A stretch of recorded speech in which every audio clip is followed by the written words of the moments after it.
Tsela I have few questions to ask to you. So my first question is, what personally motivated you to join this hunger strike in the memory of martyrs Paul Loga Rangjan? I mean, personally, I find it absolutely infuriating to imagine that less than 2 months ago, Paul Logarangzin self-immolated in this exact spot behind me, and that there are still people inside of that building that may not know what happened and that may not know the cause that he gave his life for. And so I believe that as a member of the younger generation of Tibetan youth in exile, we have not only a responsibility, but I think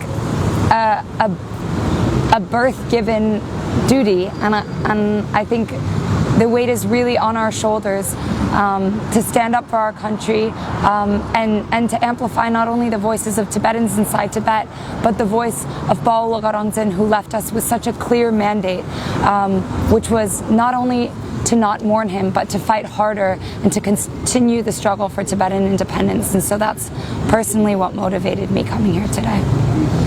And my second question is, what message do you want to send to the United Nations and its Secretary General through your hunger strike? Well, I think the United Nations has a mandate to uphold peace and freedom and justice. And as we've seen throughout the last 67 years of colonial occupation of Tibet by China, they have failed miserably when it comes to the case of Tibet. And so my message to Antonio Gutierrez, the Secretary General, as well as Volker Turk, the UN Human Rights Commissioner, who's the highest human rights chief in the world, would be that the case of Tibet, the cause of Tibet, is not yet settled. Unlike what many people may believe, it is not a closed case and it is not frozen in time. And you still have the opportunity to make it right. You still have the opportunity to uphold your mandate, to protect peace and freedom, and the world is watching you. And my third question is, Lobgar Rangzin sacrificed his life in front of United Nations. And what does his sacrifice mean to you personally and to the Tibetan freedom struggles? Well, I mean, personally, it came as a tremendous shock for me. I think like many Tibetan New Yorkers, Paul Logarangzin was always a familiar face in the crowd. He was always a warm smile. He was always someone whom you could look to when you went to every protest or hakar. You knew he was going to be there. And I think that really represents everything he was, you know, tirelessly hardworking and a fierce advocate for our independence. And so I think on a personal level, it was shocking, but it was also a wake-up call. And I think I can speak for many young Tibetans in saying that this was a really galvanizing moment for us all. And for the Tibetan freedom movement, the same goes. Again, I think we have a level of access that generations before us has never seen. We're one of the first generations of Tibetans in exile whose number one priority no longer necessarily needs to be putting food on the table every day, finding a roof over our heads. Many of us are not the generation who escaped directly from Tibet like Paul Logarangzin did. And so I think with that luxury and that comfort comes a profound duty to amplify the voices of Tibetans inside Tibet and really be the wind beneath their wings. And so I think, yeah, I think it was a reality check for us all. And it needs to be. And so I hope to see many of the young faces that I've seen at the protests for the first time in recent months here again. And I think,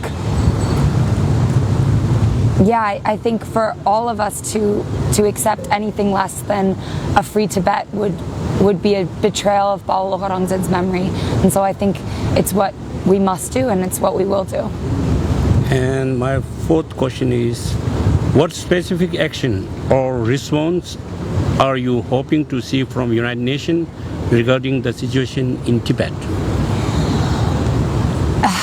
Well, it's a laundry list of things that we're expecting from the United Nations, but I think it's very simple. The Chinese government allows no access to Tibet from journalists or diplomats or UN officials. And so simply put, our first and centermost demand from the United Nations would be to demand unfettered access to Tibet and an investigation into the ongoing and severely escalating human rights crisis in Tibet under Chinese occupation. Furthermore, we urge the United Nations to demand the immediate abolition of the colonial boarding schools inside Tibet, which have already separated over 1 million Tibetan children from their families to be forcibly assimilated. And we demand meaningful and concrete action to challenge China's so-called ethnic unity law, which was enacted just one day before Baologa Rangzin self-immolated. And so the United Nations has already, Volker Turk, the UN High Commissioner for Human Rights, has already put out a statement a couple months ago demanding that the ethnic unity law be repealed. But we need more than just, empty words. We need real action. And the United Nations has it in its power to do just that. And my fifth question is, after so many decades of Tibetan appeals to the international community, why do you believe it is still important to continue raising the issue of Tibet? I think the Tibetan people have shown time and time again that the Tibetan spirit is unbreakable, that the Tibetan spirit is invincible, and I think Tibetans inside Tibet have really been a testament to just that. Against all odds, for over 67 years of occupation, Tibetans inside of Tibet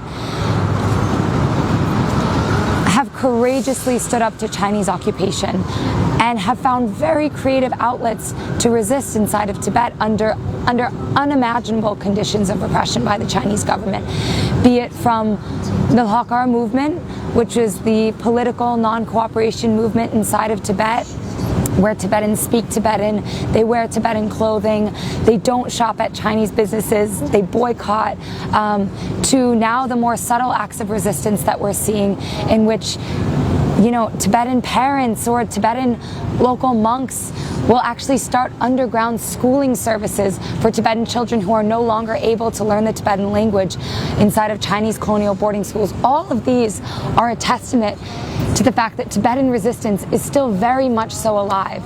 And so again, I think in exile, if we ever question why, after so many decades of protesting, why should we still keep on protesting? Why should we keep up the fight? Well, because Tibetans inside Tibet are doing it under a lot harsher and a lot more unimaginable and unfathomable of circumstances. And so I think if they can do it, so can we. And many nonviolent struggles and resistance movements in the past have shown that a lot of people, no matter how under-resourced they are and no matter how formidable of an opponent they're up against, like the Chinese government, we have shown that people with spirit, with discipline, and with unity can accomplish a lot and can even overthrow a dictatorial regime like the Chinese government. And so I think as long as we keep up the fight and we keep coming to protest, we keep organizing our communities, we keep having conversations about Tibet on the daily, we will outlast the Chinese regime, and we will one day see a free Tibet, the free Tibet that Baologa Rangzin loved and that he fought so relentlessly for. My final question is, what would you say to Tibetans around the world, and especially the younger Tibetans who are watching this hunger strike?